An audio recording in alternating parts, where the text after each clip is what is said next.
This is why the opening ritual for the club is the cremation of care. During the ritual, the effigy of a baby is rowed across the water by the Grim Reaper and given to a high priest, who then tosses it on a fiery sacrificial altar of a 40-foot owl god. It is an earth-based ritual in which care is burned away. The conscience is symbolically cast aside so that they may ignore the pain they have inflicted on others for the advancement of their own agendas. With this ceremony called the cremation of care, that begins the two-week encampment where the body of dull care, symbolizing woes and concerns, is burned on an altar in front of a big owl statue. When that ceremony ends, they all start to cheer and yell. You have to ask yourself why it is that somebody would want to do that, let alone these elite people. And if you look at the elite throughout history, many of the people that achieve pinnacles of power are into the occult. They seek a supernatural way to gain power. Why are Christian conservatives such as the Bushes and Newt Gingrich attending the Grove? And I recognize I'm not going to be invited to Renaissance Weekend or that Bohemian deal where Newt, Rush, and Dick all sit in a teepee naked beating on tom-toms. Why does the media barely mention the Grove? Because many of them are in attendance. Late political cartoonist Phil Frank of the San Francisco Chronicle draws a reporter thinking about his loyalties to Bohemian Grove as he takes notes for a story. Stories about what happens in these redwoods are hard to come by. A campground statue reminds Bohemians to keep their mouths shut about the Grove. Many world events have been shaped at the Grove, including the creation of the atomic bomb. Discussions at the Grove in the 1930s helped lead to the development of nuclear power and the atomic bomb. Every Republican president since Calvin Coolidge has been a member, as well as many Democrats, including Jimmy Carter. If you look at the membership lists of the Bohemian Grove and the Council on Foreign Relations, the Bilderberg Group, a lot of the key level people are overlapping and are involved in numerous groups. In addition to pagan rituals that take place there, this all-male club also deals with darker themes through the plays Montezuma, which feature Aztec human sacrifice, and Faust, which feature Mephisto. Some of these plays are disturbingly flamboyant. Many of the elitists have a penchant for cross-dressing and singing show tunes. Perhaps that is why much of the all-male staff also happen to be homosexuals. Well, each year, many of them seem to have a stunt or try to come up with a stunt. Last year, in 1980, the popular button was Free the Fortune 500. Bohemian Grove that I attend one time at a time. It is the most faggot goddamn thing you will ever imagine. In 2004, the New York Post reported that gay porn star Chad Savage would be servicing moguls at the Bohemian Grove. In recent years, several politicians have been outed in scandals, including Senator Larry Craig, who tried to solicit sex from an undercover officer in 2007.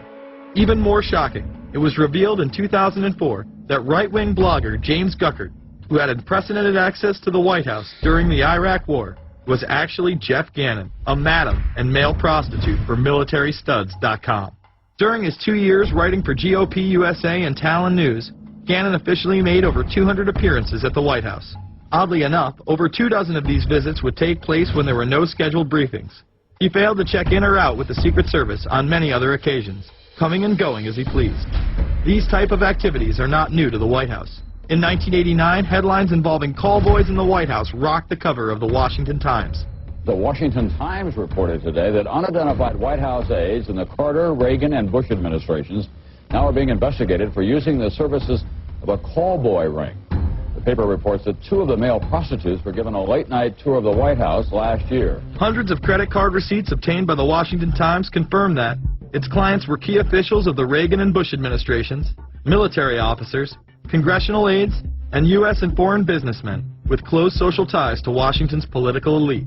This ring extended beyond the White House and into Congressman Barney Frank's bedroom.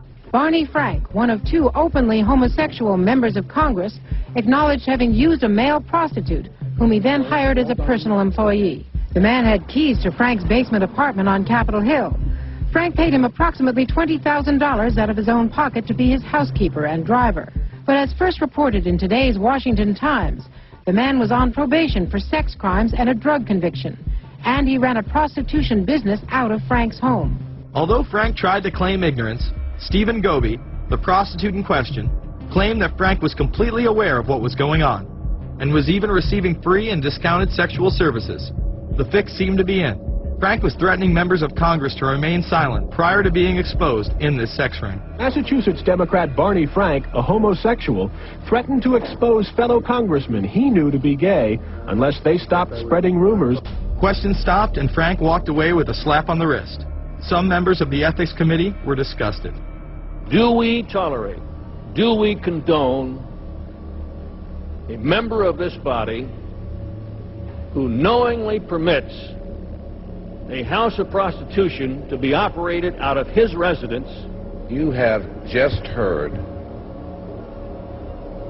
one of the most edited, selective garbage that has ever been put forth, in my opinion, in this House. Again, we see people of the highest levels of power involved in the most repulsive and decadent of crimes. They couldn't care less about the code of conduct that's taught in all major religions about treating others the way that you want to be treated. And then they masquerade, they put this false front on that they're like everybody else, because your average person wants to do right, believes in some sort of a karma, believes in some sort of a divine justice in the universe. And so these people need to put on this front that they're like the average Joe in middle America, that they go to church every once in a while, and that they believe in an afterlife and a divine justice. And so they have to put on this front that they're like everybody else in order to get elected and to be accepted and to not have people look at them suspiciously, because if somebody goes around and openly admits that they were an atheist or that they were of some obscure religion, people aren't going to throw their support behind them as much, and they're not going to trust them as easily. The reality of this behavior is never revealed to the public, as the media keeps any revelations quiet. Unfortunately, these type of activities continue to this day. Florida Congressman Mark Foley chaired the House caucus on missing and exploited children and went on television praising Chris Hansen's To Catch a Predator series. The Dateline piece has probably done more than any law we can create. Foley was later caught attempting to have sexual relations with numerous underage pages. Congressman Mark Foley, the man who championed the Child Protection Act of 2006, resigned after inappropriate emails and instant messages surfaced that he sent to former congressional pages. Once more, no charges were even filed.